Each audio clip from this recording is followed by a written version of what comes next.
Nadie gritó primero. Nadie corrió. Nadie pensó que iba a morir. Era solo otra mañana normal en Pompeya. El pan estaba en el horno. Los mercados abrían. Los niños jugaban en las calles. Y sobre ellos, una montaña silenciosa observaba. Pompeya no era una ciudad pobre. Era rica, vibrante, llena de vida. Sus calles estaban cubiertas de piedra volcánica pulida por miles de pasos diarios. Las casas tenían frescos de colores vivos. Las fuentes nunca dejaban de correr. Aquí vivían comerciantes, soldados retirados, esclavos, niños, artistas. La gente reía, la gente soñaba, la gente planeaba el mañana. Nadie sabía que no habría mañana. Es el año 79 después de Cristo. El sol sale como siempre. El aire es cálido. El cielo está despejado. Algunos sienten pequeños temblores bajo los pies, pero en Pompeya eso es normal. El Vesubio siempre había estado allí, quieto, dormido. Durante generaciones, los romanos no conocían los volcanes como nosotros. No tenían una palabra para describirlos. Para ellos, el Vesubio era solo una montaña fértil. Sus laderas daban uvas. Sus tierras eran ricas. Una montaña no podía matar una ciudad entera. Eso creían. Los pozos comenzaron a secarse. Algunos animales se comportaban de forma extraña. Los perros ladraban sin razón, pero nadie huyó, porque huir significaba abandonar hogares, negocios, familias, y nadie abandona su vida por una sospecha. Alrededor del mediodía, un sonido profundo rompe el aire. No es un trueno, no es un terremoto, es algo que nunca se había escuchado antes. La cima del Vesubio explota. Una columna negra asciende al cielo, más alta que cualquier nube. Ceniza, roca, fuego. El día se convierte en noche. Las personas miran hacia arriba, confundidas. Algunos rezan, otros corren. Muchos se quedan inmóviles, porque nadie sabe qué hacer cuando el cielo empieza a caer. En ese momento, Pompeya aún podía escapar. Las calles todavía estaban abiertas.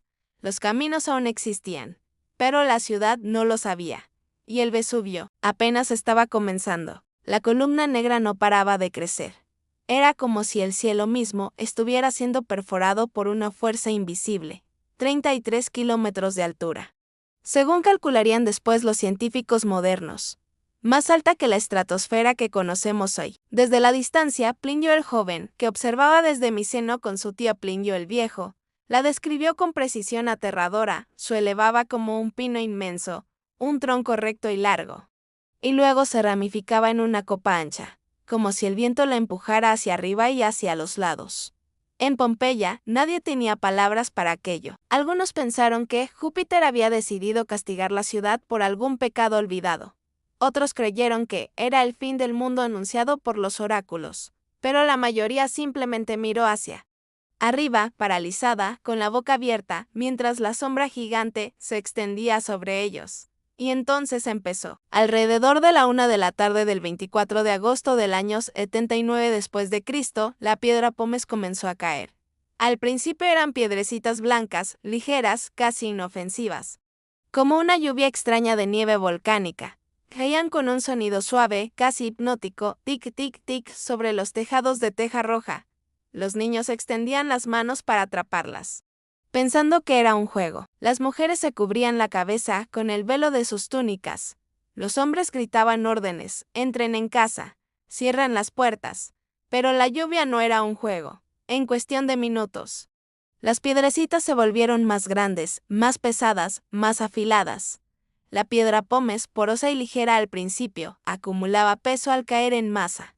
Los techos empezaron a crujir. En la casa del fauno, una de las más lujosas de la ciudad, una viga se partió con un estruendo seco. En el foro, las estatuas de mármol se cubrieron de blanco, como fantasmas congelados. La gente corría hacia sus hogares, hacia los templos, hacia las tabernas, hacia cualquier lugar que pareciera seguro. Pero la piedra seguía cayendo. En una hora, ya había 10 centímetros en las calles. Los carros se atascaban en la capa blanca que crecía como una marea lenta. Los caballos relinchaban aterrorizados, pateando el suelo. Los perros ladraban sin parar, sintiendo lo que los humanos aún no comprendían. A las 3 horas, la capa llegaba a 30 centímetros. Los niños pequeños tropezaban y caían, llorando mientras sus madres los levantaban. Los ancianos se apoyaban en las paredes, jadeando, y la ceniza fina empezaba a mezclarse con la piedra, una niebla gris que se pegaba a la piel, a la ropa, a los pulmones. El aire se volvía espeso. Respirar dolía. En la casa de los Betty, una familia rica se refugió en el atrio. El padre ordenó a los esclavos cerrar todas las puertas y ventanas. Esperaremos aquí hasta que pase, dijo. Pero la piedra seguía cayendo. El peso aumentaba. El techo empezó a ceder. En las calles, algunos intentaban huir hacia la puerta de Herculano o hacia el mar, pero las capas de piedra pómez hacían imposible avanzar rápido. Era como caminar sobre nieve profunda y afilada. Pompeya se estaba convirtiendo en un paisaje lunar. Blanco, silencioso bajo el ruido de la lluvia infernal. Pero aún había vida. Aún había latidos. Aún había esperanza. O eso creían. El sol desapareció por completo. A las 3 o 4 de la tarde, la oscuridad era absoluta. No era una noche normal. Era una noche sin estrellas, sin luna, sin esperanza. La gente encendía antorchas, lámparas de aceite, pequeñas llamas temblorosas en medio del caos. El humo de las lámparas se mezclaba con la ceniza, haciendo el aire aún más irrespirable. En las calles, gritos desesperados. Marco, ¿dónde estás? Julia, ven aquí. Familias separadas por la oscuridad y el pánico. Muchos se abrazaban en grupo, esperando que el abrazo los protegiera. Otros corrían hacia las puertas de la ciudad, tropezando con la piedra pómez que ya cubría todo. Los pies se hundían, las sandalias se rompían, la piel se cortaba. El aire era veneno lento. La ceniza fina entraba por la nariz, por la boca, por los ojos, tos seca, lágrimas negras, pulmones que ardían. Algunos se refugiaron en sótanos profundos. Creían que el subsuelo los salvaría. Otros entraron en tabernas, en termas, en tiendas. Se acurrucaban bajo mesas, detrás de mostradores, en rincones oscuros. En la casa del poeta trágico, un grupo de amigos se escondió en el peristilo. Bebían vino para calmar los nervios. Pasará. Decían, los dioses nos protegerán, pero los dioses estaban callados. El peso de la piedra pómez seguía aumentando. En algunos lugares alcanzó los 2 metros. Casas enteras colapsaban bajo la carga, tejados caían como trampas mortales. Gritos ahogados bajo toneladas de roca blanca. Silencio repentino. En la Villa de los Misterios, una familia noble se refugió en una habitación interior. La madre abrazaba a sus hijos pequeños. El padre rezaba en voz baja. Júpiter, sálvanos. El techo crujió. Una viga se partió, y el silencio volvió. Pompeya agonizaba. Miles de vidas se apagaban en la oscuridad, pero el Vesubio aún no había terminado. Aún guardaba su arma más letal. La columna eruptiva alcanzó su máximo, 33 kilómetros. Una torre de muerte visible desde cientos de kilómetros.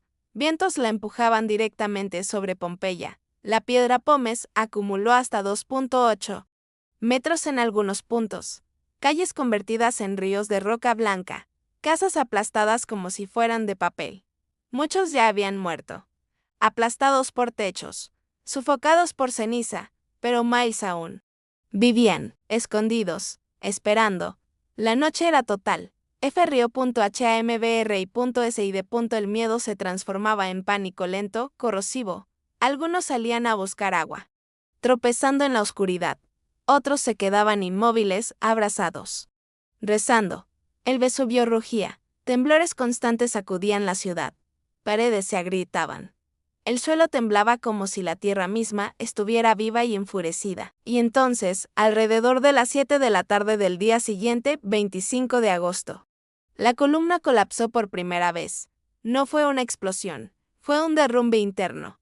La nube ardiente se desplomó sobre sí misma y descendió, rápida, densa, caliente. El flujo piroclástico llegó como un tsunami de fuego. Temperatura superior a 300 grados centígrados. Velocidad de huracán. Primero golpeó Herculano, pero Pompeya sintió el aliento mortal. Gases tóxicos. Ceniza. Hirviente. Roca fundida. La gente en las calles fue vaporizada en segundos, sin tiempo para gritar. Cuerpos congelados en posturas de vida.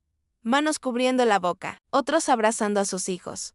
El calor era tan intenso que los cerebros hervían dentro del cráneo. Los cuerpos se contraían violentamente, pero el dolor duraba fracciones de segundo. Solo oscuridad. Instantánea. En las casas. El flujo entró por puertas y ventanas. Llenó cada habitación. Mató a quienes se escondían. Pompeya aún resistía en algunos rincones, pero el Vesubio preparaba el golpe definitivo. Durante la noche y la madrugada, al menos 6 flujos piroclásticos barrieron la ciudad, cada uno más devastador que el anterior. El más letal llegó a las 7:07 de la mañana del 25 de agosto. Temperatura entre 340 y 440 C. Velocidad de 100 km por hora. Densidad como una avalancha ardiente. Barrio Pompeya de norte a sur. Destruyó todo lo que quedaba en pie. Paredes colapsaron. Cuerpos quedaron cubiertos de ceniza fina. Miles murieron en un instante. Otros agonizaron horas, asfixiados por gases. Quemados por dentro, Pompeya quedó en silencio absoluto, enterrada bajo 6 a 7 metros de material volcánico. Una ciudad viva convertida en tumba eterna. No todos murieron en las calles, algunos se escondieron en sótanos profundos, en tiendas cerradas, en villas lujosas. Creían que las paredes gruesas los salvarían, pero el flujo entró por grietas, por puertas, por ventanas. Llenó cada espacio. En la Villa de los Misterios, una familia entera pereció abrazada. En el lupanar, los últimos clientes y prostitutas murieron juntos. Los moldes de yeso que se hicieron siglos después muestran sus últimas posturas, manos en la cara, cuerpos acurrucados, rostros de terror eterno. Pompeya no solo fue enterrada, fue congelada en el tiempo, un instante capturado para siempre. Al final del segundo día, el Vesubio se calmó. Ceniza fina cubría todo. Herculano bajo 20 metros de lodo ardiente. Pompeya bajo piedra, pomes y ceniza. Nadie regresó. Los sobrevivientes huyeron a otras ciudades. Olvidaron o tuvieron miedo de volver. La ciudad desapareció de los mapas. Plinio el joven escribió sus cartas a Tácito describiendo el horror, pero nunca nombró Pompeya directamente, quizá porque ya no existía. Durante 1700 años, Pompeya durmió bajo tierra, enterrada viva, hasta el siglo XVIII, cuando excavaciones casuales revelaron túneles y muros, y la ciudad volvió a la luz, intacta, trágica, hermosa en su horror. Hoy caminamos por sus calles empedradas. Vemos los frescos todavía vivos, con colores, los mosaicos en los suelos, los cuerpos petrificados en sus últimos momentos. Y nos preguntamos, ¿y si hubieran entendido las señales? ¿Y si hubieran huido al primer temblor? ¿Y si hubieran abandonado todo por salvar la vida? Pero no lo hicieron, porque nadie cree que su mundo puede terminar en una tarde, porque la rutina ciega, porque la esperanza engaña. Pompeya nos enseña eso, que la muerte no siempre llega con truenos y relámpagos. A veces llega silenciosa, como una montaña que despierta después de siglos de sueño. Y entierra todo, en una sola noche. Fin. Si este video te ha dejado sin palabras, dale like, suscríbete al canal para más misterios sin resolver y comenta abajo, ¿qué harías tú si vieras esas señales hoy? Nos vemos en el próximo caso.